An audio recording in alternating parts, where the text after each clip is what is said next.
আল্লাহ রাব্বুল আলামিন এই পৃথিবীর সবচেয়ে সুখী মানুষটাকে, এই পৃথিবীতে যার কোনো দুঃখ কষ্ট কিচ্ছু ছিল না, এই মানুষটাকে ডেকে নিয়ে আসবেন। ডেকে নিয়ে এসে জাহান্নামে ঢোকাবেন এক মুহূর্ত সময়ের জন্য, ধরেন 1 সেকেন্ড বা 1 ন্যানো সেকেন্ড। এরপরে বের করে নিয়ে আসবেন, নিয়ে এসে বলবেন পৃথিবীতে কি সুখে ছিলে? সেই ব্যক্তি বলবে সুখ কি জিনিস হে আল্লাহ আমি জানি না।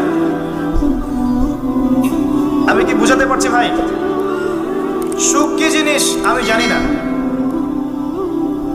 আর আল্লাহ রাব্বুল আলামিন এই পৃথিবীর সবচাইতে কষ্টে থাকা মানুষটাকে ডেকে নিয়ে আসবেন, এনে জান্নাতে ঢুকাবেন, ঢুকে এক মুহূর্ত সময় রাখবেন, বের করে নিয়ে আসবেন।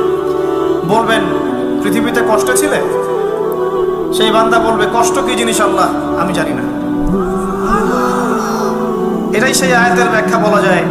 আল্লাহ পাক বলেছেন কুল্লু নাফসিন যায়িকাতুল মাউত, প্রত্যেকটা নফস বা আত্মা মৃত্যুর স্বাদ গ্রহণ করবে। ফাইন্নামা তুওয়াফাউনা উজুরাকুম ইয়াওমাল কিয়ামাহ, কিয়ামতের মাঠে তোমাদের পূর্ণ প্রতিদান দেয়া হবে।